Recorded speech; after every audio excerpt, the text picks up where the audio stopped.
সুপ্রিয় দর্শক মণ্ডলী, ফ্রন্টলাইন দেখার আমন্ত্রণ জানাচ্ছি আপনাদের সবাইকে। দর্শক মণ্ডলী, আমাদের সঙ্গে রয়েছেন মোশাররফ হোসেন ঠাকুর, শিক্ষক ও বিএনপি নেতা। ঠাকুর, আপনাকে স্বাগত জানাচ্ছি। দর্শক মণ্ডলী, আমাদের সঙ্গে ব্যারিস্টার আসাদুজ্জামান ফুয়াদ থাকার কথা, কিছু সময়ের মধ্যেই হয়তো আসবেন, কারণ ট্রাফিক জ্যাম আছে রাস্তায়। ঠাকুর, আপনি জানেন যে এই মুহূর্তের যে খবরাখবর, তাতে দেখা যাচ্ছে যে সরকার মানবিক করিডোর থেকে সরে গেছে। এখন আপনি নিশ্চয়ই শুনেছেন যে ইতিমধ্যেই ডক্টর খলিলুর রহমান, যিনি জাতীয় এনএসএর সিকিউরিটি অ্যাডভাইজার হিসাবে কাজ করছেন, তিনি সে এক সংবাদ সম্মেলনে বলেছেন যে এই ধরনের কোনো পরিকল্পনাই আমাদের নেই। এই হচ্ছে অবস্থাটা। আপনি ওই মোটা দাগে কীভাবে দেখছেন? ধন্যবাদ মতি ভাই। আপনি তো দীর্ঘদিন কূটনৈতিক বিট করেছেন এবং আপনার কূটনীতি সদরে অন্দরে অনেকগুলি কূটনীতি নিয়ে আপনার বইও আছে।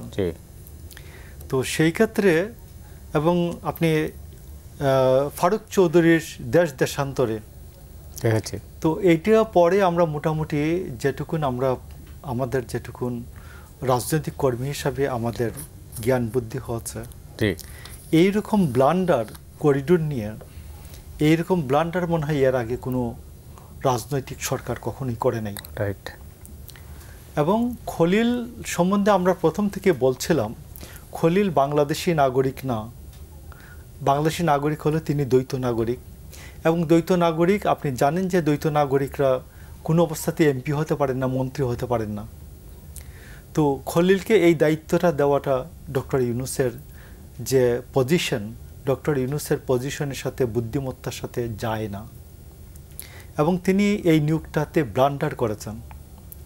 এবং আপনি জানেন যে বিএনপির সালাউদ্দিন আহমেদ স্পষ্টভাবে বলেছেন যে একজন বিদেশি নাগরিক বা দ্বৈত নাগরিককে কোনো অবস্থাতেই সিকিউরিটি অ্যাডভাইজার করা যায় না। আপনার কি আক্কেল জ্ঞান নাই? কতটা ত্যক্ত বিরক্ত হলে যে সালাউদ্দিন আহমেদ, আপনি জানেন যে একজন সাবেক ছাত্রনেতা, একজন সাবেক আইনজীবী দেন আমলা, তারপরে প্রধানমন্ত্রী অফিসে কাজ করেছেন দীর্ঘ সময়, তারপরে মন্ত্রী ছিলেন, এবং খুব আমরা ছাত্র জীবন থেকে আমাদের বয়সের সাথে খুব ডিফারেন্স না, আমরা খুব পলাইট, ভদ্র, মার্জিত, পরিচালিত স্বভাবের একজন মানুষ হিসাবে চিনি সালাউদ্দিন আহমেদকে। তো এইটা বলার মধ্য দিয়ে আমার কাছে মনে হয়েছে যে কতটা একজন মানুষ বিরক্ত হলে ডক্টর ইউনূসের মতো মানুষকে বলতে পারেন যে আপনার কি আক্কেল জ্ঞান নাই। তো আমার মনে হয় যে বিএনপির মতো বড় পার্টি যখন এটা বলেছে, তখনই ওনার এটা স্পষ্ট করা উচিত ছিল। এবং আমরা বিভিন্ন টক শোতে, আপনার টক শোতেও দেখেছি যে অনেকেই বলেছেন, স্পষ্ট করতে বলেছেন প্রধান উপদেষ্টাকে, আপনি স্পষ্ট করে বলুন করিডোরটা নিয়ে কি হচ্ছে।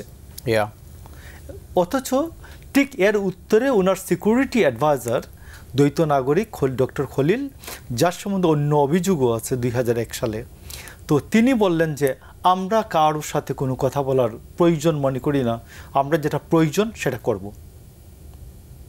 এইরকম অদ্ভুত কোনো পররাষ্ট্রমন্ত্রীও দেখান নাই। তো আপনি কথা বলবেন, এই জন্যই তো সরকারি আছেন না। এখন তারা বলছেন যে আমরা এ নিয়ে আলোচনা করিনি, করব না এটা। কিন্তু এর আগে তো আগের অবস্থা হলো যে তারা বিশেষ করে পররাষ্ট্র উপদেষ্টা বলছে নীতিগতভাবে আমরা মেনে নিয়েছি, নীতিগতভাবে সিদ্ধান্ত নিয়েছি, এবং ডক্টর খলিল বলছেন আমরা যেটা প্রয়োজন সেটা করব, আমরা কারো কথার পড়ুয়া করি না। রাইট। তো এই যে কথাগুলি, যে বেপরুয়া কথাবার্তা, এটা আমি মনে করি আমাদের জন্য দুঃখজনক, ডক্টর ইউনূসের জন্য দুঃখজনক। এবং আজকে আপনি নিশ্চয়ই জানেন যে সেনাবাহিনীর দরবার থেকে যে কথাগুলি আসছে, যে তারা বলেছেন এই রক্তাক্ত অধ্যায়ের যে সূচনার পথ করিডোর, এই করিডোরের প্রশ্নে সেনাবাহিনী একমত নয়। এই কথাটা তো আগেই যদি প্রধান উপদেষ্টা ক্লিয়ার করতেন, আজকে যেটা খলিল বলছেন যে সিদ্ধান্ত হয় নাই, এটা প্রধান উপদেষ্টা তো আগেই ক্লিয়ার করতে পারতেন, এটা করেন নাই। তো এই নিয়ে আমি আপনাকে বলি যে এইগুলো হচ্ছে প্রধান উপদেষ্টার ব্লান্ডার। রাজনীতি যে আলাদা আরেকটি পেশা, অন্যান্য পেশার মতোই আরেকটি পেশা। এখানে দক্ষতা যোগ্যতারও প্রশ্ন আছে, এটা সবাই মনে করেন না আর কি। আপনি দেখবেন যে আমাদের নাটকে একটা কথা খুব প্রচলিত আছে, কেউ কিছু টাকা পয়সা হলেই আইসা বলে যে আমি একটা নাটক বানাবো এবং আমি একটু অভিনয় করব। আর আরেকটা কালচারাল অঙ্গনের, আরেকটা হচ্ছে এই রাজনৈতিক অঙ্গনের। আমাদের কেউ একটু টাকা পয়সা হলো, নামধাম হলো, তখনই সে আসে একটু রাজনীতি করবে। কিন্তু রাজনীতির যে একটা দক্ষতার প্রশ্ন, একটা শিক্ষার প্রশ্ন, এটা আলাদা একটা প্রফেশন, এটা বিশ্বাস করেন না আর কি অনেকেই। বাট ডক্টর ইউনূসের মধ্যে দিয়ে প্রমাণিত হলো যে রাজনীতি আলাদা আরেকটি পেশা, ৮০ বছর বয়সে এটা শুরু করা যায় না। না, এই এখন যে ডেভেলপমেন্টগুলো হলো তা তো আসলে অন্তর্বর্তীকালীন সরকার না, মানে দেশের জন্য ক্ষতি হলো, কারণ চেইন অফ কমান্ডেও কিন্তু অনেক ঝামেলা সৃষ্টি হলো।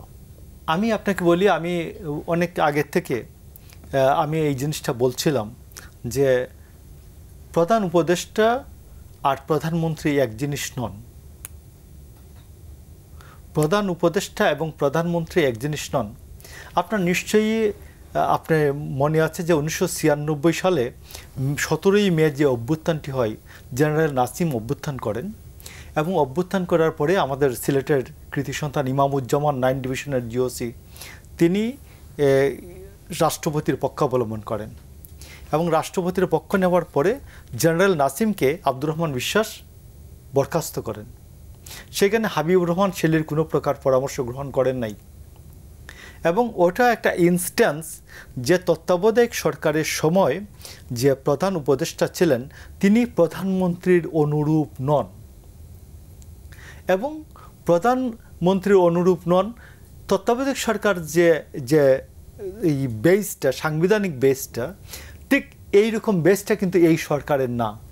তত্ত্বাবধায়ক সরকারের একটা সাংবিধানিক বৈধতা আছে, আর এই সরকারের বৈধতার লেজিটিমেসির উৎসটা হলো যে প্রধান রাষ্ট্রপতির পরামর্শ গ্রহণের এখতিয়ার আর সুপ্রিম কোর্ট অ্যাফিলিয়েট ডিভিশনের পরামর্শ দেওয়ার এখতিয়ার সংবিধানের অনুচ্ছেদ 106 অনুযায়ী।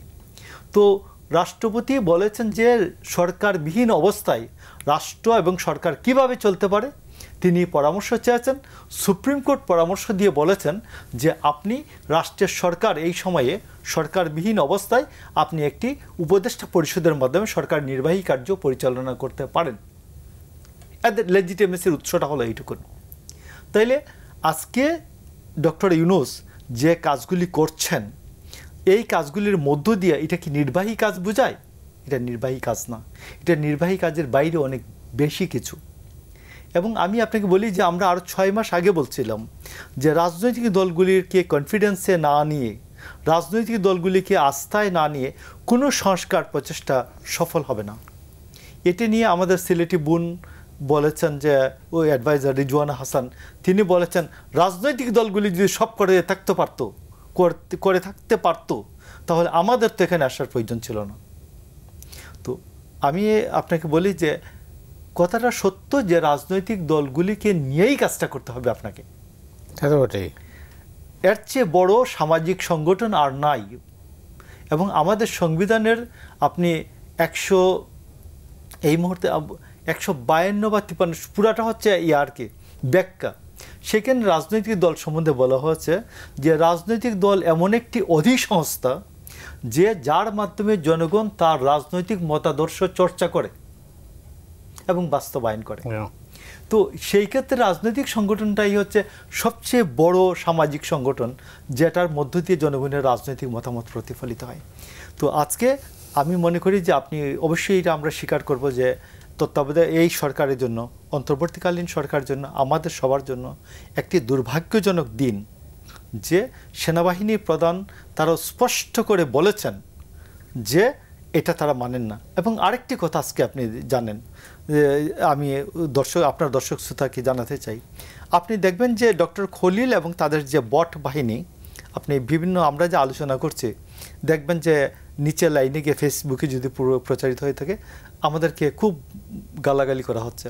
এবং এই গালাগালি করার টার্গেট দুটা মানুষ। একটা মানুষের নাম হচ্ছে ওয়াকারুজ্জামান, জেনারেল ওয়াকারুজ্জামান, আরেকটা মানুষের নাম হচ্ছে আসিফ নজরুল। দুইজন, এই দুইজন আসিফ নজরুল সবচেয়ে বেশি এরা গালাগালি খায়। কেন গালাগালি খাচ্ছে? এই গালাগালি খাওয়ার কারণ হলো এরা দুইজন 18 মাসের মধ্যে নির্বাচন চান। আসিফ নজরুল নির্বাচন হওয়ার পক্ষে, আর ওয়াকারুজ্জামান তো বলছেন যে আমরা 18 মাস পর্যন্ত এই সরকারকে সমর্থন দিয়ে যাব নির্বাচন করা পর্যন্ত। এবং আমি আপনাকে বলি যে 18 মাস নির্বাচন, আপনি হিসাবটা দেখুন, ক্যালকুলেশনটা, যে 19 বা 20 ফেব্রুয়ারি থেকে, আগামী বছর 20 ফেব্রুয়ারি থেকে রমজান, যদি এর পরে দেখুন ফেব্রুয়ারির, যদি মার্চের 20 তারিখের ঈদ হয়, তাহলে এর 2 মাস 10 দিন পরে হচ্ছে 30 মে, এইরকম সময় হচ্ছে কুরবানির ঈদ। এর মাঝখানে 2টা পাবলিক পরীক্ষা আছে, এসএসসি এবং এইচএসসি। তো সেই অবস্থায় ফেব্রুয়ারির 2য় সপ্তাহের পরে কোনো অবস্থায় 30 মার্চ 30 জুন পর্যন্ত আর নির্বাচন হওয়ার কোনো স্কোপ নাই। তো এইটা গভর্নমেন্ট যারা চালান, এই ক্যালকুলেশনটুকু কি তাদের মাথায় নাই? না, তারা তো বলছেন এর মধ্যে আগেও হইতে পারতো, মানে হয় আগে হইতে পারতো। আপনি এটা স্পষ্টায়ন করলে অসুবিধা কি? অসুবিধা নেই। আপনি ফেব্রুয়ারি মাসে বলেন 3য় সপ্তাহে হবে, 2য় সপ্তাহে হবে, বা জানুয়ারির লাস্ট সপ্তাহে হবে, বলে দিন। এটা তো বলতেছেন না, আপনি বলেন না এটা আজকে। এবং আপনি খেলছেন, রাজনীতি নিয়ে খেলছেন, রাজনীতি নিয়ে খেলে এটা পারবেন না ডক্টর ইউনূস। আপনি অনেক ভদ্র মানুষ, এটা স্বীকার করি। আপনার কাছ থেকে আমি শুনেছি আপনি ওনার সাথে কোন দেশ ট্যুর করেছেন, আপনি সার্টিফিকেট দিয়েছেন। ডক্টর ইউনূস খুব ভদ্র মানুষ। উনি যে খেলাটা খেললেন গত কয়েকদিন আগে, এটা কি পলিটিশিয়ানদের সাথে পারবেন? আপনার কাছে যে প্রশ্নটা জানতে চাচ্ছি সেটা জানেন, আমাদের নির্বাচন কমিশন পুনর্গঠনের দাবি তুলেছে এনসিপি। আপনি কীভাবে দেখছেন এটাকে? প্রথম কথা হচ্ছে, এনসিপি নিজেকে একটা রাজনৈতিক দল হিসাবে তার নিবন্ধন বা রেজিস্ট্রেশন কমপ্লিট করার প্রক্রিয়া তাকে শেষ করতে হবে। সে নির্বাচন, একটি রাজনৈতিক দল হওয়ার জন্য যে শর্তাবলী আছে সেইগুলি পূরণ করছে না। সে সময় চায় নির্বাচন কমিশনের কাছে, 3 মাস সময় চেয়েছে। আরও বেশি তাকে 3 মাস সময় আলাদাভাবে দিতে হবে। কেন দিতে হবে? অন্যদের কাছ থেকে এটা হয়েছে কখনো? কোনো রাজনৈতিক দল সময় চাইতে পেরেছে যে আমাদের নিবন্ধনের সক্ষমতা অর্জনের জন্য, শর্ত পূরণের সক্ষমতা অর্জনের জন্য আমাদের সময় দেন? কেউ চেয়েছে? আজ পর্যন্ত চায় নাই। তো এটা চেয়েছে তারা, যেহেতু রাজার পুত্র বা রাজার দল, কিংস পার্টি, সেই হিসাবে নির্বাচন কমিশন দিয়েছে। এখন তারা বলছে নির্বাচন কমিশনের কি পুনর্গঠন চাই। তো সাংবিধানিক প্রতিষ্ঠানকে, আপনার মনে আছে যে মুনসেফ আলিয়ারা যে এখন ছিলেন, যে রকিবুল হুদার কমিশন, না রকিবুল হুদার কমিশন না, এর আগের যে কমিশনটা, যেটা 96-এর গভর্নমেন্টে, শেখ হাসিনার গভর্নমেন্টের কমিশনটা, আবু হেনার কমিশনটা, এই আবু হেনার কমিশনটা কিন্তু বেগম খালেদা জিয়া প্রধানমন্ত্রী হওয়ার পরেও ওই আবু হেনার কমিশনটা ছিল, পূর্ণ মেয়াদ পূর্ণ করেছে। আপনার ঠিক মনে আছে? জি জি। এইটা বিএনপি পুনর্গঠনের কোনো ব্যবস্থা গ্রহণ করে নেই বা তাদেরকে রিজাইন করতে বাধ্য করে নেই। তো এই সাংবিধানিক প্রতিষ্ঠানকে যে গঠন করা যায় ইচ্ছা করলেই, যে বাড়িতে পাঠিয়ে দেওয়া যায় না, এইটা ডক্টর ইউনূসের যে চিলড্রেন পার্টি, এই শিশুদের দল, এটা বুঝতে হবে যে সাংবিধানিক প্রতিষ্ঠানকে যখন তখন যা কিছু করতে বাধ্য করা যায় না। এবং এটা তো ভুল তো হয়েছে কিছু, যে তারা হাইকোর্টে গিয়ে বলেছে এদেরকে বাদ দিয়ে দিতে হবে, বিচারপতিদেরকে বাড়িতে যাওয়ার জন্য গভর্নমেন্ট বাধ্য করেছেন। এগুলো খারাপ নজির। এবং এখন এই জন্য লাফিয়ে গিয়েছে যে নির্বাচন কমিশনকে তারা পুনর্গঠন চায়। তো এটা কেন হলো? দেখবেন যে যমুনার সামনে হঠাৎ করে আমাদের হাসনাত আবদুল্লাহর মনে হলো সরকারের সাথে আলাপ করে তার মধ্যরাতে যে আওয়ামী লীগকে নিষিদ্ধ করতে হবে। আপনি দেখেছেন যে এর আগে 15ই আগস্ট ছুটি বাতিল হবে কিনা ডক্টর ইউনূস সব রাজনৈতিক দলকে নিয়ে আলাপ আলোচনা করেছেন, বলেছেন 15ই আগস্ট ছুটি বাতিল হবে কিনা, আলোচনার ভিত্তিতে করেছেন। এটা সবাই গ্রহণ করেছে, মেনে নিয়েছে, প্রশংসিত হয়েছে। কিন্তু এইবার যখন তিনি 3টা প্রতিষ্ঠানের সাথে বলেছেন যে আওয়ামী লীগ নির্বাচন করবে কিনা এটা তাদের সিদ্ধান্ত, তিনি বারবার বলেছেন যে আওয়ামী লীগকে নিষিদ্ধ করার পরিকল্পনা গভর্নমেন্টের নাই। তারপরে ওনার এই যে শিশু দল, যেটা এরা আইসা বল, শিশু দলও না, পুরোটা না, এরা আইসা বলল।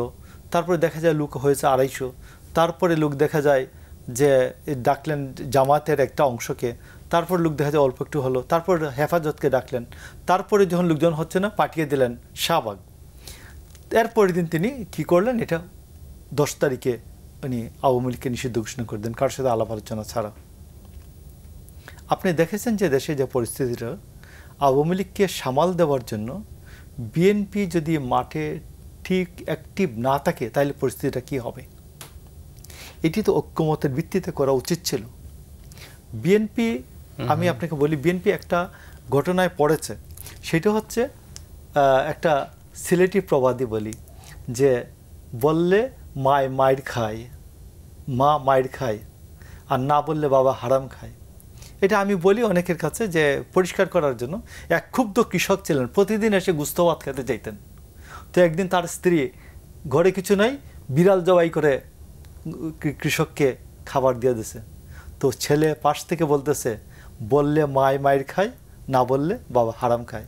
তো আমরা ডক্টর ইউনূসকে সম্মতি দিয়েছি নির্ভয়ে তার গভর্নমেন্ট ফর্ম করার সময়। এখন ইনি অনেক কিছু করছেন যেটা আমরা না বললে দেশের ক্ষতি হবে, আর বললে ডক্টর ইউনূস অপদস্থ হবেন। আমরা চাইতেছি যে আরও কিছু সময় যে ডক্টর ইউনূসকে দেওয়ার জন্য, ইনি যাতে মান ইজ্জত সম্মান নিয়ে দেশের মানুষের কাছ থেকে বিদায় নেন। কারণ he is a Nobel laureate. আমরা তাকে এনেছি, আমরা তাকে অপদস্থ করে বিদায় করবো কেন? আমরা তো তাকে সম্মতি দিয়েছি তার সরকারের সময়। তো এই দায়িত্ববোধ থেকে বিএনপি দায়িত্বশীল আচরণ করছে। এখন পরিস্থিতি কেমন দেখছেন? আমি তো এখন পরিস্থিতি দেখছি যে এটা একটা লেজে গুবরে অবস্থা। এবং আমি আপনাকে বলি যে এই যে এনসিপি যা করছে, দেশের মানুষ কিন্তু আমি আলাপ করে দেখছি যে সবাই বিশ্বাস করে যে এটা ইউনূসের আশকারাই করছে, ইউনূসের প্রশ্রয় করছে, ইউনূসের অনুমতি নিয়ে করছে। কেউ কেউ বলে ইউনূসের বুদ্ধি পরামর্শ নিয়ে করছে। এরা এটা আর না হলে করতো না। কারণ উনি এই বাচ্চাদেরকে প্রথম বলেছেন যে উনি নিজে স্টেটমেন্ট করাচ্ছেন যে আমি ওদেরকে বলেছি তোমরা রাজনৈতিক দল করো, আর নাহলে সব পুরাতনদের হাতের মধ্যে চলে যাবে সব কিছু। তোমরা রক্ত দিয়েছো, তোমাদের রক্ত দিয়ে যে এটা অর্জন করেছো, এটা তোমাদের রক্ষা করতে হবে, এটা তোমাদের দায়িত্ব, তোমরা রাজনৈতিক দল করো। ওরা বলেছে, ডক্টর ইউনূসের ভাষ্য, ওরা বলেছে যে আমাদেরকে কে চিনে, কে ভোট দেবে। আমি বলেছি না, তোমাদের সবাই চিনে, তোমাদেরকে মানুষ সমর্থন করবে। ওনার প্রিজাম্পশনটা কি ঠিক হয়েছে? ওনার প্রিজাম্পশনটা যদি ঠিক হতো তাহলে আজকে নির্বাচন কমিশনের সামনে এই ক্যামেরাম্যান এবং সাংবাদিক থেকে লোক সংখ্যা বেশি হওয়ার কথা ছিল এনসিপি। আপনি জানেন যে এইখানে এই যে আমাদের রমনা বটমূলে বা রমনার অঞ্চলে একবার কাকরাইল থেকে এইদিকে কাঁটাবন পর্যন্ত, এইদিকে পিজি হাসপাতালের ওই দিক থেকে একবার শহীদ মিনার পর্যন্ত, এখানে কোনো পয়লা বৈশাখে কেউ যদি একটা ডুগডুগি বাজায় বানর নিয়ে, তাও লোক 500 লোক হয়। আমরা দীর্ঘদিন এনসিপির মিটিংয়ে 100-150 জন লোক ছিল। আমি আপনাকে জানতে চাচ্ছিলাম যে আসলে এই সামগ্রিক পরিস্থিতিটা কোন দিকে যাচ্ছে? সামগ্রিক পরিস্থিতিটা আমি আপনাকে বলি যে ডক্টর ইউনূস নির্বাচন দিতে যত দেরি করবেন, নির্বাচনের তারিখ বা সপ্তাহ ঘোষণা করতে যত দেরি করবেন, আজকে অস্ট্রেলিয়ান পার্লামেন্টের কিছু সিনেটররা বলেছেন যে এই সন্দেহ অবিশ্বাস ডক্টর ইউনূসের প্রতি, মানুষের সন্দেহ অবিশ্বাস বৃদ্ধি পাবে। এবং আপনি জানেন যে মানুষের যখন সন্দেহ অবিশ্বাস পেয়ে বসে, এটা জ্যামিতিক আকারে বাড়তে থাকে সন্দেহ অবিশ্বাসটা। এবং সন্দেহ অবিশ্বাসটা যদি সিরিয়াসলি বাড়ে, আমরা তো আপনি জানেন যে বিএনপি একটা মাস পলিটিক্যাল পার্টি, এটা গণসংগঠন। জনগণের আশা প্রত্যাশা অভিপ্রায়কে সে ধারণ করে কর্মসূচি দেয়। পুরো জনগণ যদি ডক্টর ইউনূসের বিরুদ্ধে চলে যায়, আমরা কি ডক্টর ইউনূসের পক্ষে থাকতে পারবো? আমরা তো ডক্টর ইউনূসের পক্ষে থাকতে পারবো না। আমরা ডক্টর ইউনূসের প্রতি সমর্থন অব্যাহত রাখতে পারবো না। এটা হলো সত্য কথা। তো এই জন্য আমি মনে করব যে আপনি ডক্টর ইউনূসের প্রতি, আপনার মাধ্যমে আমার পরামর্শটা হচ্ছে যে আপনি দ্রুত আপনার 11 জন যে বিদেশি পাসপোর্টধারী লোক আছে, এদেরকে আগে বিদায় করুন এই ক্যাবিনেট থেকে, যারা মন্ত্রী প্রতিমন্ত্রী পদমর্যাদায় আছে। বিদায় করে বাংলাদেশের দেশপ্রেমিক লোকের সংখ্যা কম নাই, একেবারেই অনেক আছে। তো এদেরকে নিয়ে নেক্সট ক্যাবিনেট থেকে রিশাফল করেন, রিশাফল করে একটা নির্বাচনের তারিখ দেন এবং সুন্দর করে একটা জেনুইন একটা নির্বাচন দিয়ে আপনি একেবারে স্যালুট নিয়ে আপনি চলে যান। এটা তো সহজ ইজি সলিউশন, কিন্তু এটা সেই পথে কি যাবেন সেটা নিয়ে অনেক প্রশ্ন। যাই হোক, আপনি জানেন যে নির্বাচনী ট্রাইব্যুনাল ঢাকার দক্ষিণের যে মেয়র ইশরাক হোসেনকে ওই নির্বাচনটাকে বৈধ বলেই বা তিনি যে আর্জি জানিয়েছিলেন সে তার পক্ষেই রায় দিয়েছিলেন।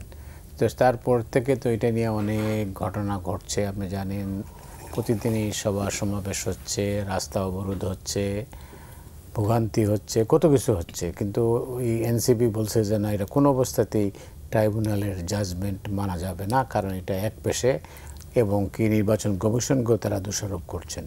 আপনার কি মনে হয়? আমি আপনাকে আমাদের দর্শক শ্রোতার জন্য একটু বলি ঘটনাটা। 2020 সালের 1 ফেব্রুয়ারি নির্বাচনটি হয়।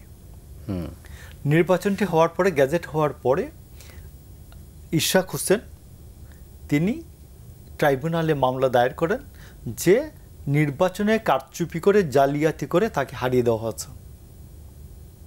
এই লড়াইটা 4 বছর ধরে চলছে এবং ইশরাক হোসেন এইখানে অ্যাক্টিভ পার্টি হলো ইশরাক হোসেন এবং তার অপোনেন্ট পার্টি হলো তাপস, অন্য কেউ পার্টি না। নির্বাচন কমিশন বেসিক্যালি পার্টি না। জি, এখানে তাপস এবং ইশরাক হোসেন পার্টি। তাপস এটা প্রমাণ করতে, তাপসের পক্ষ প্রমাণ করতে ব্যর্থ হয়েছেন যে নির্বাচনটি জালিয়াতিপূর্ণ ছিল না, এবং ইশরাক হোসেন প্রমাণ করেছেন নির্বাচনটি জালিয়াতিপূর্ণ ছিল।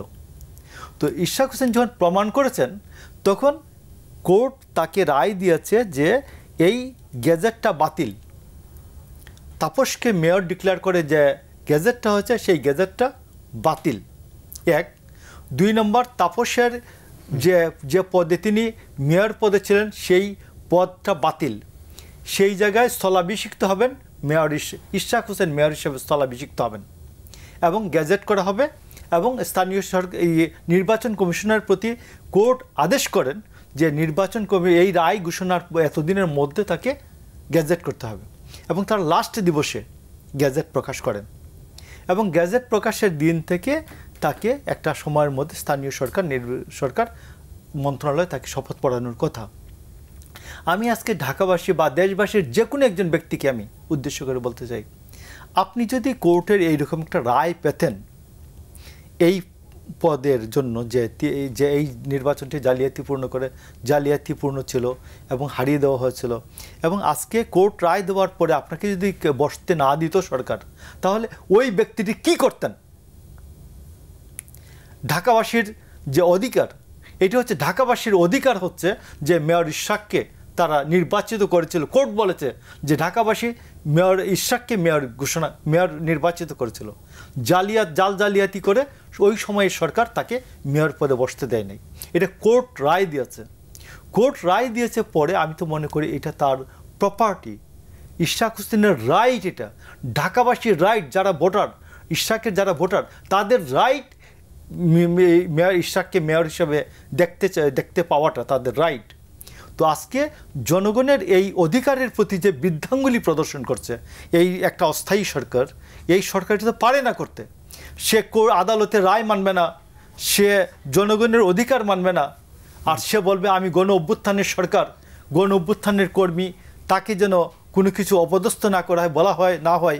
তো কয়েকদিন পর তো আমি মনে করি ঢাকাবাসী এই সরকারকে, এখন তো সরকারের এই উপদেষ্টাকে তারা গালিগালাজ করছে, কয়েকদিন পরে এই উপদেষ্টা এবং সরকারকে ঢাকাবাসী অবাঞ্ছিত, উপদেষ্টাকে মাত্র অবাঞ্ছিত ঘোষণা করছে, সরকারকে যদি কালকে অবাঞ্ছিত ঘোষণা করে।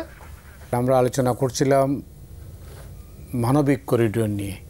তো আজকে সরকারি সিদ্ধান্ত আসছে যে তারা এটার মধ্যে নেই এবং তারা নিয়ে কোনো আলোচনাও করবেন না।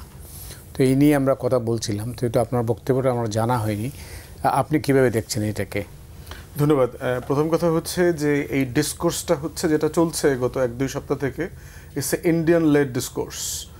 সুবীর ভৌমিক থেকে শুরু করে চন্দন নন্দী, এরা এই পুরোর একটা হেজিমনিক ডিসকোর্স বাংলাদেশের কিছু রাজনৈতিক দল এবং নেতাদেরকে সাফিসিয়েন্টলি কনভিন্স করিয়েছে যে প্রফেসর ইউনূস এখানে একটা যুদ্ধ বাঁধানোর প্ল্যান করছে, যেটা দিয়ে সে তার স্টেটা এক্সটেন্ড করবে বিয়ন্ড জুন।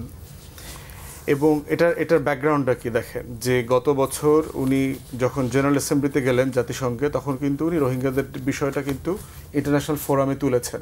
এটা কিন্তু প্রায় ডাই ডাউন হয়ে গেছিল গত 2-3 বছর থেকে, এবং ফান্ডিংও গ্র্যাজুয়ালি কাট করেছে, $16, $12, $8, এখন সম্ভবত শুনলাম এটা $6 চলে আসবে কয়েকদিনের মধ্যে। ইউএসএইডের ফান্ডিং কাট করে ফেলছে অলমোস্ট। তো এই সব কিছু মিলায়ে উনি সাকসেসফুলি বিষয়টাকে আবার গ্লোবাল অ্যাটেনশনে নিয়ে আসতে পেরেছেন, যেটা রেজাল্ট আমরা দেখলাম যে রোহিঙ্গা ইন্টারন্যাশনাল যারা ডিল করছেন, ইন্টারন্যাশনালি বিভিন্ন প্রতিনিধি দল এসছেন এবং সর্বশেষ জাতিসংঘের মহাসচিব এসছেন 4 দিনের জন্য। আমাদের মতো দেশগুলো, দেশের সাইজ এবং ইম্পর্টেন্স ওয়াইজ, এই ধরনের দেশে জাতিসংঘের মহাসচিবরা আসলে 6 ঘন্টা 8 ঘন্টার ট্রিপে আসেন, 3-4 দিনের ট্রিপে আসেন না। এবং বিষয়টাকে প্রফেসর ইউনূস এবং গভর্নমেন্ট কি পরিমাণ ইনফ্লুয়েন্স করতে পেরেছে এটা একটা নমুনা। এবং মহাসচিব উনি রোজা রেখেছেন এই রোহিঙ্গাদের সম্মানে, এবং রমজান মাস ছিল, উনি ভিজিট করেছেন ক্যাম্প। এবং প্রফেসর ইউনূস কিন্তু সিগনিফিকেন্টলি কিছু কথা বলেছেন যে আমরা চেষ্টা করছি আগামী ঈদ যেন আপনারা ওখানে গিয়ে করতে পারেন, চিটাগংয়ের ভাষায় ক্যাম্পে গিয়ে উনি বক্তব্য দিয়েছেন। তো এই সব কিছু মিলিয়ে যেই প্রসেসটা ফলো করা হচ্ছিল যে একটা সিগনিফিক্যান্ট সলিউশন করানো, এই সলিউশনটাকে জেপার্ডাইজ করার জন্য ইন্ডিয়া এবং ইন্ডিয়ান লেড কিছু ফোর্সেস এখানে অ্যাক্টিভলি কাজ করছে।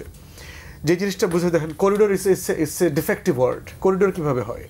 করিডোর জিনিসটা কি, যে আপনি এ পয়েন্টে আছেন, বি পয়েন্টটা ইউজ করে আপনি আবার এতে যাবেন, যে কারণে আমরা 3 বিঘা করিডোর বলি, কারণ ওই 3 বিঘা জমিটা হইল ভারতের, কিন্তু বাংলাদেশ কি করবে, পয়েন্ট এ বাংলাদেশ থেকে পয়েন্ট সি বাংলাদেশে যাবে, সেই জায়গাটা হলো করিডোর।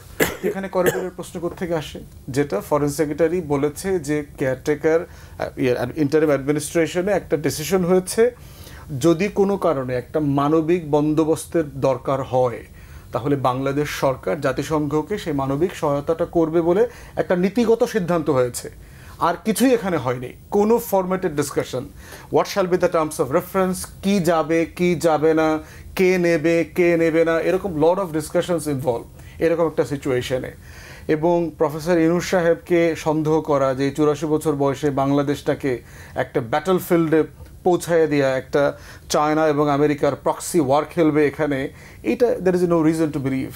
কারণ সে তো ওই দায়িত্ব চেয়ে নেয় নাই, ক্যাম্পেইন করে নেয় নাই, পুরো নেশন যেটা নীতিগত সিদ্ধান্ত হলো, তো সেখান থেকে তো তারা সরে গেলেন। এখন না, সরে যায় নাই। হিউম্যানিটেরিয়ান প্যাসেজের একটা সিদ্ধান্ত আছে, কিন্তু আজকে তো বলছেন যে আমরা কোনো আলোচনা করি নাই। না, কোনো করিডোর দেওয়ার ব্যাপারে এবং এই প্যাসেজটা কিভাবে এনফোর্স হবে, ম্যাটেরিয়ালাইজ হবে, সেই রকম কোনো আলোচনা হয় নাই। এই জন্য আগের বক্তব্য আজকের বক্তব্যের সাথে কোনো কন্ট্রাডিকশন নাই। যেটা হয়েছে, আমি ইন্টারিম অ্যাডমিনিস্ট্রেশনকে যেটাকে সমালোচনা করব সেটা হচ্ছে তার কমিউনিকেশন গ্যাপ হয়েছে। সে আসলে কি করেছে এবং সেটা সে পরিচ্ছন্ন ভাষায় গত 2-3 সপ্তাহে কেন বলতে পারে নাই।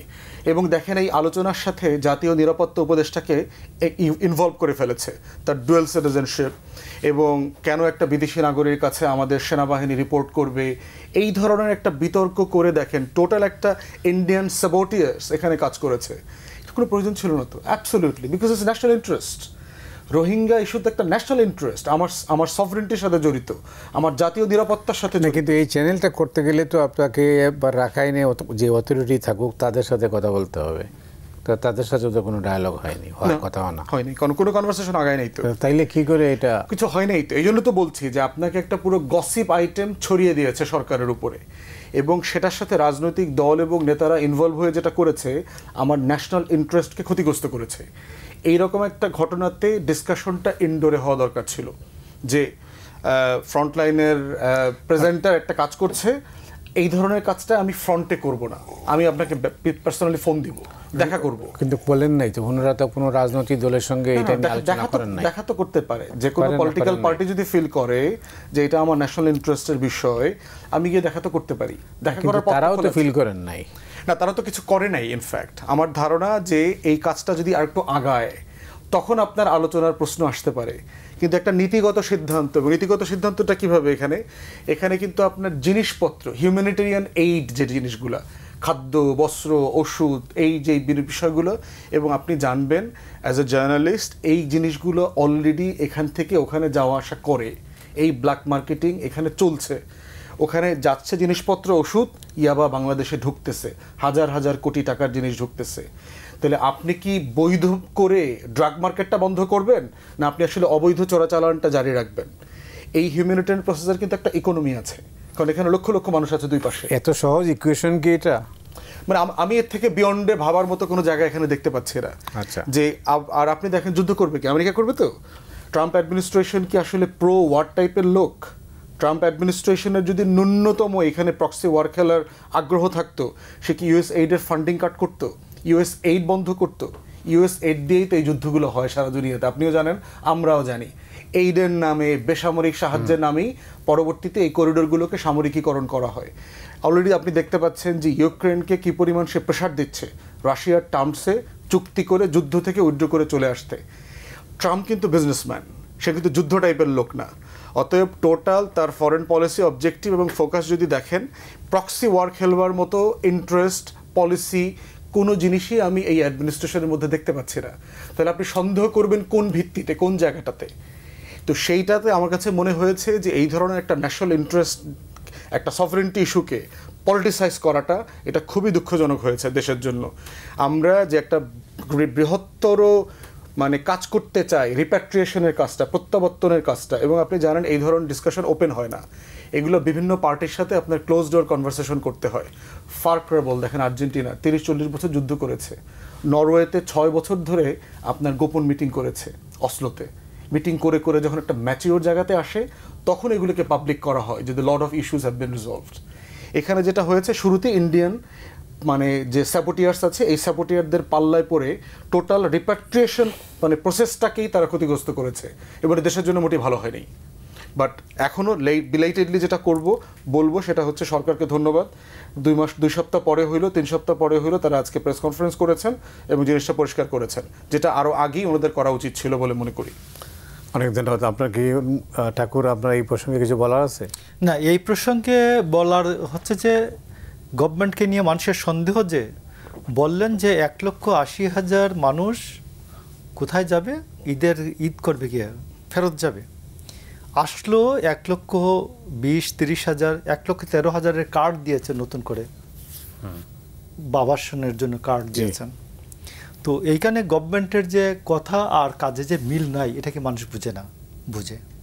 নাম্বার 2 হচ্ছে খলিলের মতো, কি বাংলাদেশে খলিলের মতো শিক্ষিত আর কোনো লোক নাই?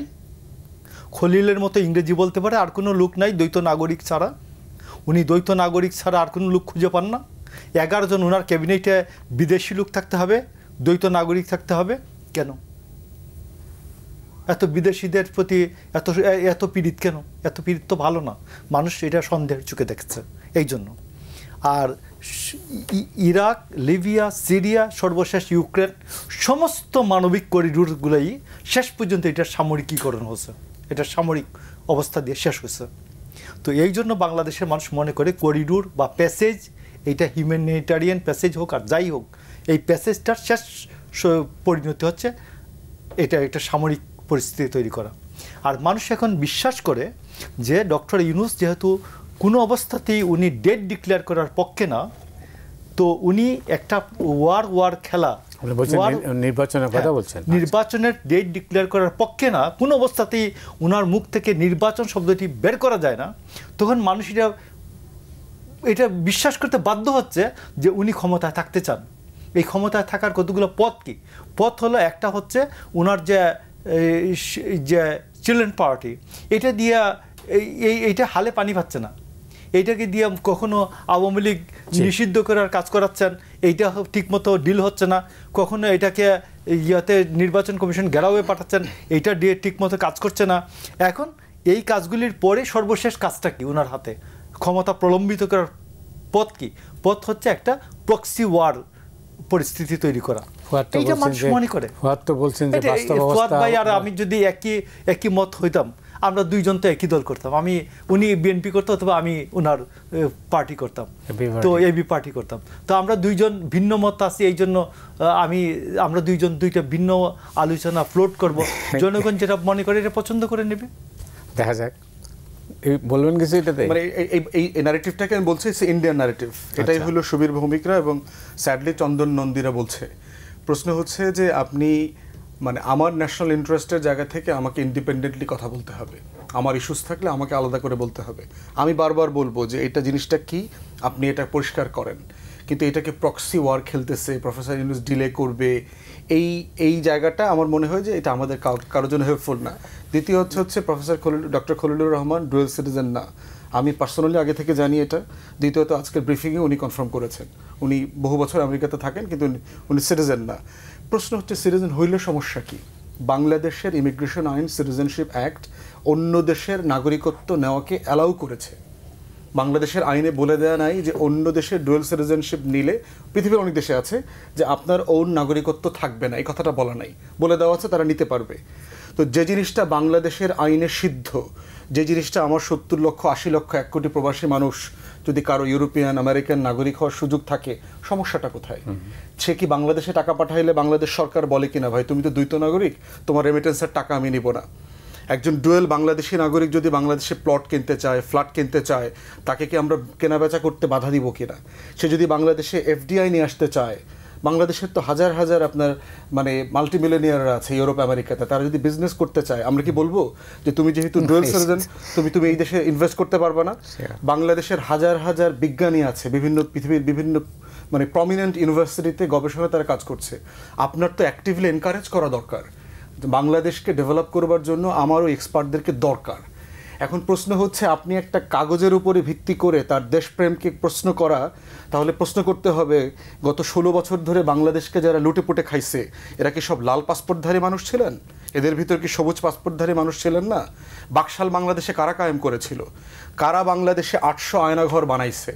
কারা গুম খুন ক্রসফায়ারের নামে হাজার হাজার মানুষকে খুন করছে? কারা রাতের ভোট করছে? কারা বিএনপি জামাত ছাড়া নির্বাচন করছে? এরা কি লাল পাসপোর্টধারী? গত 53 বছরের ইতিহাসে বাংলাদেশের ক্ষতি কারা করেছে? হ্যাঁ, বিদেশি পাসপোর্টধারীরাও করেছে যারা ডুয়েল সিটিজেন। কিন্তু প্রশ্ন হচ্ছে এটা দিয়ে তো আপনি কি প্রমাণ করতে চান? দেশপ্রেম প্রমাণ করতে চান? কিভাবে সম্ভব? বাংলাদেশে খুন খারাপ, টপ টেরর সব তো এই দেশের মানুষ, অধিকাংশের পাসপোর্ট নাই। এই যে 650-700 লোক পালাইছে, কোন পাসপোর্ট দিয়ে পালাইছে? আওয়ামী লীগের যে লাখ লাখ লোক দুবাই গেছে, মালয়েশিয়া গেছে, সবাই কি লাল পাসপোর্টধারী নাকি? আপনি যদি দেশের ক্ষতি করতে চান যে কোনো পাসপোর্ট দিয়ে করতে পারবেন, পাসপোর্ট ছাড়াও করতে পারবেন। তো এই জন্য হচ্ছে মানুষের দেশপ্রেম, যে মানুষগুলো ধরেন বদিউল আলম মজুমদার, প্রফেসর আলী রিয়াজ, আমরা আগে থেকেই জানি ওনারা আমেরিকান সিটিজেন, ওনারা ফ্যাসিবাদ বিরোধী আন্দোলন করে নাই, রিস্ক নিয়ে ঝুঁকি নিয়ে এই দেশের গণতন্ত্র কায়েমের জন্য এই মানুষগুলো 20-30 বছর ধরে কাজ করে নাই। তাহলে আজকে সাডেনলি সে একটা পাসপোর্ট হোল্ড করে বলে তার দেশপ্রেম নিয়ে প্রশ্ন করছেন? আশিক চৌধুরী, ফয়েজ আহমদ, জিয়া হাসানের মতো মানুষ ওয়েস্টে বিভিন্ন দেশে লুক্রেটিভ ক্যারিয়ারকে ছুঁড়ে ফেলে দিয়ে বাংলাদেশ পুনর্গঠনে আসছে, আজকে আপনি তার পাসপোর্ট নিয়ে প্রশ্ন করছেন? মানে এইভাবে কি আপনি দেশ করতে পারবেন? এই জন্য প্রশ্ন হচ্ছে এই ধরনের ব্যাকডেটের সোভিয়েত ইউনিয়নের কোল্ড ওয়ার এরা যে পলিসি ছিল বিভিন্ন দেশে, সেগুলোকে আমাদেরকে নতুনভাবে দেখতে হবে, সময়ের সাথে প্র্যাগম্যাটিক আচরণ করতে হবে। দ্বৈত সিটিজেনশিপ মানেই হচ্ছে সে দেশ বেঁচে দেয় নাই, বরং তাদেরকে অ্যাপ্রিসিয়েট করা দরকার। তাদের বেটার অপরচুনিটি থাকার পরেও তারা ওটা ফেলে দিয়ে বাংলাদেশকে সার্ভ করতে আসছে। $20,000 মাসের বেতনের টাকা বাদ দিয়ে $1,000 চাকরি করতেছে এখন। অতএব সেই মানুষগুলোকে সবুজ কাগজ দিয়ে দেখা উচিত না। এবং এতে যেটা হবে, বিরোধী দলের রাজনীতি যারা করেছে আওয়ামী লীগের সময়, তারাও বিপদে পড়বে ফিউচারে। যাই হোক, যেটা বলা হচ্ছে, যেটা প্রফেসর ইউনূস নির্বাচন বিলম্বিত করার চেষ্টা করছে, আপনার কি মনে হয়? কোনো পলিটিক্যাল পার্টি কি একমত হবে এই ব্যাপারে? একমত হবে না। প্রফেসর ইউনূসের বয়স এখন 84-85। কবরে যাওয়ার আগে তিনি দেশে এবং বিদেশে তার যে গ্লোবাল ইমেজ আছেন, ওই ইমেজটা নিয়ে উনি কবরে চলে যেতে চান না? উনি আসলে সমালোচিত হয়ে যেতে চান? জীবনের এই প্রান্তে এসে মানুষের আর কি প্রত্যাশা থাকে? তিনি তো 1/11-এর সময় চাইলেই দেশের দায়িত্ব পাইতে পারতেন। ওনাকে তো দেশের সবাই তখন চাইছে দায়িত্ব নেবার জন্য, রাজি হন নাই তো উনি।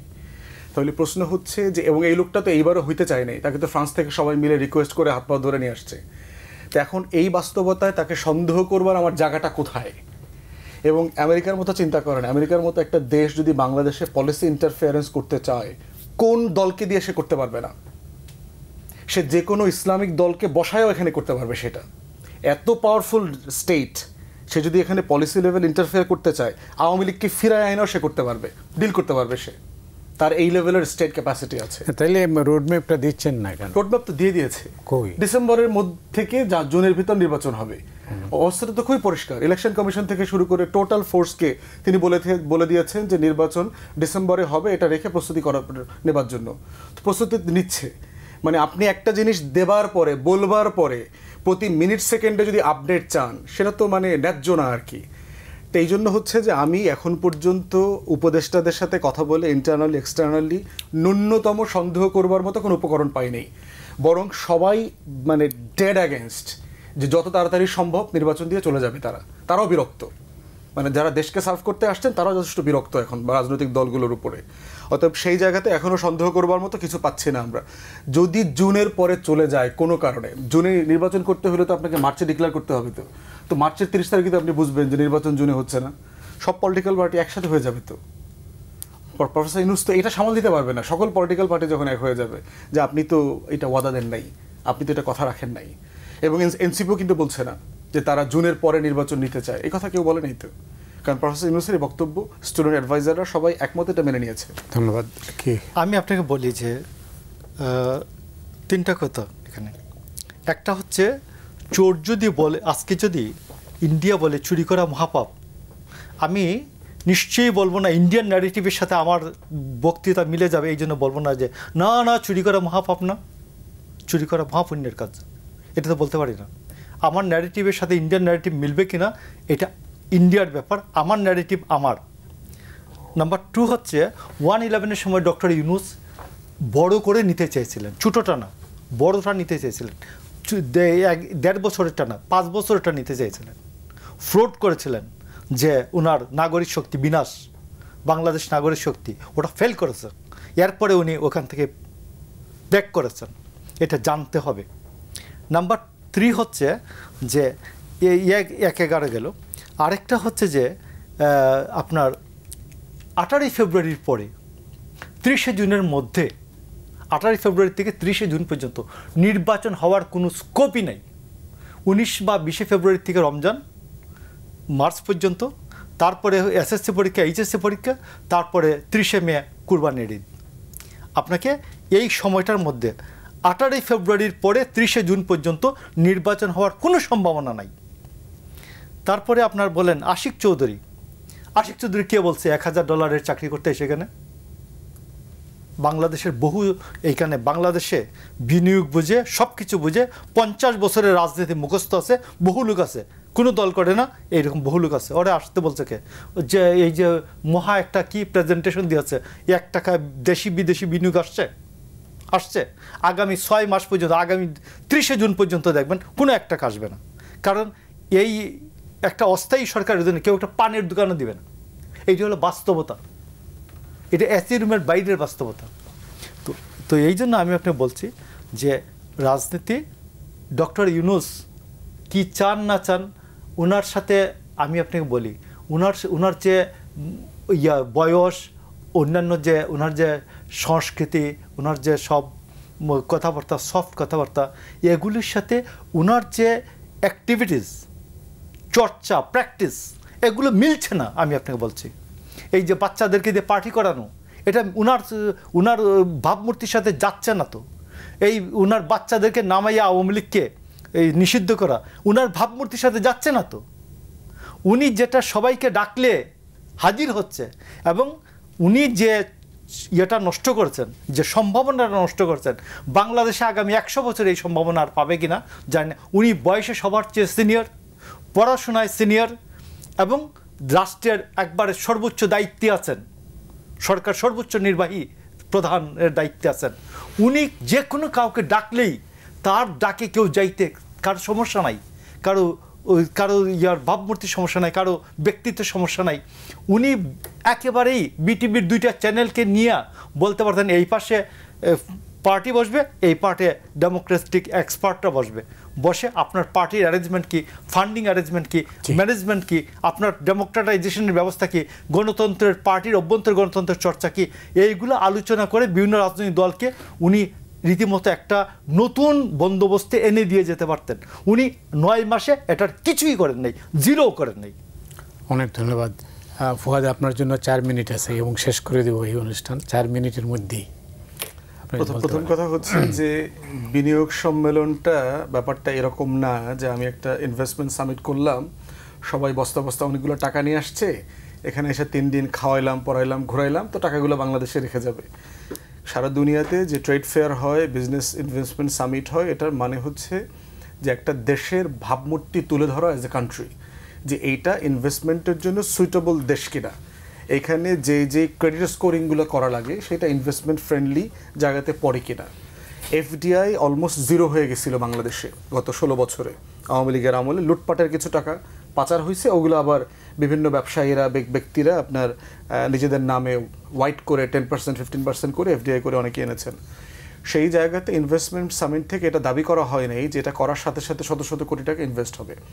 যেটা হয়েছে যে বাংলাদেশে একটা নতুন পরিবেশ আসছে, এখানে একটা পরিবেশ তৈরি হচ্ছে, বাংলাদেশের সরকার এবং আপকামিং যারা পলিটিক্যাল পার্টিজ, এবং ইনভেস্টমেন্ট সামিটে কিন্তু বিএনপি থেকে শুরু করে জামাত, এনসিপি কিন্তু ওখানে রিপ্রেজেন্টেশন ছিল, তারাও কিন্তু চেয়েছে যে এটার একটা ধারাবাহিকতা যেন আপকামিং গভর্নমেন্ট মেনটেন করে, এবং এটা প্রচ্ছন্ন ইঙ্গিত ফিউচারে কারা ক্ষমতায় আসতেছে। এবং তাদের সাথে স্টল ছিল, তারা তাদের বিজনেস আইডিয়াসগুলো শেয়ার করেছেন, কমন এক্সচেঞ্জ করেছেন ওখানে ব্যবসায়ীদের সাথে, এবং যেটা হয়েছে সেটা হচ্ছে এই পরিবেশটা তৈরি হয়েছে। তারপরে দেখেন যে কনফিডেন্স বিল্ডিংটা কিভাবে হয় ইনভেস্টমেন্টে। কনফিডেন্স বিল্ডিং হয় হচ্ছে যে আপনার বাংলাদেশে ক্রেডিট স্কোরিং আছে কিনা, আপনার বিজনেস ফ্রেন্ডলি এনভায়রনমেন্ট আছে কিনা, আপনার ট্যাক্সেশন কিনা, কম্পিটিটিভ কিনা, আপনার কাছাকাছি যে বাজার আছে এই বাজারগুলোর সাথে আপনি চলতে পারবেন কিনা, আপনার এক্সপোর্ট মার্কেট কোথায়, আপনার পোর্টের সিচুয়েশন কি। এবং দেখেন ইনভেস্টমেন্ট সামিটকে ঘিরে যে ব্যবসায়ীদের কনসার্নগুলো আসছে সবগুলো কিন্তু ইন্টারিম গভর্নমেন্ট প্রফেশনালি ডিল করবার চেষ্টা করছে। তার ভিতরে একটা হচ্ছে পোর্ট ম্যানেজমেন্ট, এবং দেখবেন যে এই যে ইন্টারন্যাশনাল টার্মিনাল অপারেটর যারা আছে বাংলাদেশে হচ্ছে 450+ টার্মিনালের ভিতরে 337তম। তাহলে সে কি পরিমাণ মানে সেবার দিক থেকে কত নিচে আছে। তো সেই জায়গাতে আপনার এখানে পণ্য খালাস করা, আনা নেওয়া 20, 25, 27 দিন পর্যন্ত লেগে যায়, ঘুষ লেনদেন আছে, ব্যাপক জটিলতা আছে আপনার। তো সেখানে আইটিও সার্ভিস প্রোভাইড করা, এরকম ইউরোপ আমেরিকাতে পর্যন্ত আইটিও সার্ভিস নেওয়া হয়, শুধু দুবাই প্রশ্ন না, অথবা গরিব দেশ বলে আমরা নিচ্ছি ব্যাপারটা তা না। তো সেখানে পোর্টকে রিভাইজ করবার চেষ্টা করা হচ্ছে সার্ভিস। তারপরে দেখেন ট্যাক্সেশন, রেভিনিউ, এনবিআর ভেঙে 2টা আলাদা প্রতিষ্ঠান করবার জন্য অলরেডি প্রস্তাবনা দিয়েছে এবং সেটা নিয়ে কাজ চলছে, পলিসি মেকিং এবং রেভিনিউ কালেকশন। এবং এটা যথেষ্ট প্রফেশনালি যে প্রস্তাবনা দিয়েছে দেখলাম, বেশ প্রফেশনাল প্রস্তাবনা, যদিও টেকনিক্যালি কনসালটেশনে ঘাটতি আছে, অফিসারদেরকে সাথে নিয়ে কাজটা করা। তাহলে প্রশ্ন হচ্ছে আপনি এগুলো না করে আপনি ইনভেস্টমেন্টটা কিভাবে করবেন। মাঝখানে দেখলাম বিভিন্ন পলিটিক্যাল পার্টিকে কিন্তু বিডা ডেকেছে তাদের আপডেট দেওয়ার জন্য কাজের। স্যাডলি বিএনপি সেখানে যায়নি। বিএনপি গেলে যেটা হতো এখানে কনসালটেশনটা আরও প্রোডাক্টিভ হতো, কারণ তারাই আলটিমেটলি সরকার গঠন করবেন 6 মাস 1 বছর পরে। তো সব কিছু মনে হচ্ছে যে এইটা একটা কালেকটিভ ইন্টারেস্টের গভর্নমেন্ট। এইটার সময়টাতে আমি ডিসেম্বর হোক আর জুন হোক, আমি দেশের স্বার্থে যত বেনিফিট নেওয়া সম্ভব আমি নেওয়ার চেষ্টা করব। ব্যারিস্টার ফুয়াদ, আপনাকে অনেক অনেক ধন্যবাদ। আগে পেলে হয়তো আপনাকে আরও বেশি আলোচনা করা যেত। মোশাররফ আহমেদ ঠাকুর, আপনাকেও অনেক ধন্যবাদ। দর্শক মণ্ডলী, আপনারা যারা এই অনুষ্ঠান দেখলেন আপনাদের সবাইকে ধন্যবাদ জানিয়ে আজকের মতো এখানে বিদায় নিচ্ছি।